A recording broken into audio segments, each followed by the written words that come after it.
KPCC-DCC അധ്യക്ഷന്മാരുടെ പുനഃസംഘടനയിൽ സമവായ ചർച്ചകളിൽ ധാരണ ഉണ്ടാക്കാനാകാതെ നേതൃത്വം പെട്ടിരിക്കുകയാണ്.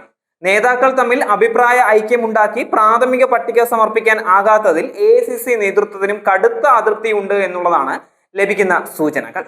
DCC അധ്യക്ഷന്മാരെ മാറ്റുന്ന കാര്യത്തിൽ MP-മാരുടെ നിർദ്ദേശങ്ങൾ വന്നതോടെയാണ് ചർച്ചകൾ വഴിമുട്ടിയിരിക്കുന്നത്.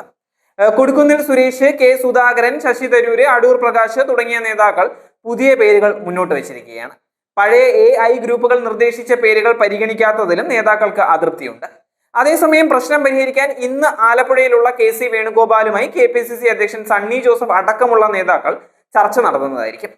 മുതിർന്ന നേതാക്കളുമായും MP-മാരുമായും വീണ്ടും ആശയവിനിമയം നടത്തുമെന്നാണ് ലഭിക്കുന്ന സൂചനകൾ. ഇതിനുശേഷം പൊട്ടിത്തെറി ഒഴിവാക്കാൻ ജംബോ കമ്മിറ്റിയുടെ പട്ടികയുമായി സണ്ണി ജോസഫ് വീണ്ടും ഡൽഹിയിലേക്ക് തിരിക്കും എന്നുള്ളതാണ് ലഭിക്കുന്ന സൂചനകൾ.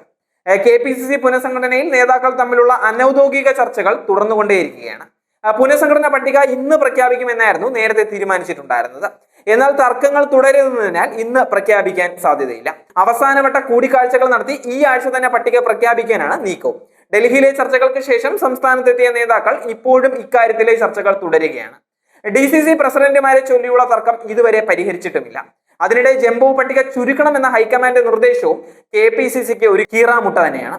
KPCC അധ്യക്ഷനെ മാറ്റുന്നതിനൊപ്പം സംസ്ഥാനത്തെ എല്ലാ DCC അധ്യക്ഷന്മാരെയും മാറ്റാനുമായിരുന്നു ഹൈക്കമാൻഡിന്റെ നിർദ്ദേശം. എന്നാൽ DCC അധ്യക്ഷന്മാരെ മാറ്റുന്നതിൽ നേതാക്കളിൽ സമവായം ഉണ്ടാക്കിയെടുക്കാൻ കഴിഞ്ഞിട്ടില്ലായിരുന്നു. ജൂൺ മാസത്തിൽ ആരംഭിച്ച അനൗദ്യോഗിക ചർച്ചകളിൽ ഒന്നും തന്നെ DCC അധ്യക്ഷന്മാരുടെ മാറ്റത്തിൽ തീരുമാനം ഉണ്ടാക്കാൻ പറ്റാതെ വന്നതോടെ ചർച്ച ഡൽഹിയിലേക്ക് മാറ്റുകയായിരുന്നു.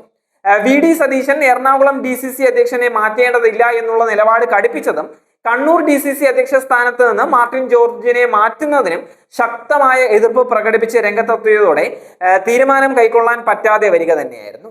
എല്ലാ ജില്ലകളിലും 3ഓളം നേതാക്കളെ DCC അധ്യക്ഷ സ്ഥാനത്തേക്ക് വിവിധ നേതാക്കൾ ശുപാർശ ചെയ്യുകയും അവർക്കായി വാദിക്കുകയും ചെയ്തതോടെ പുതിയ അധ്യക്ഷന്മാരെ തിരഞ്ഞെടുക്കാൻ പറ്റാത്തതായിട്ട് വരികയായിരുന്നു. അന്തിമമായി തീരുമാനിക്കാൻ പറ്റാത്ത ഒരു സാഹചര്യമാണ് ഇപ്പോൾ ഉണ്ടായിരിക്കുന്നത്.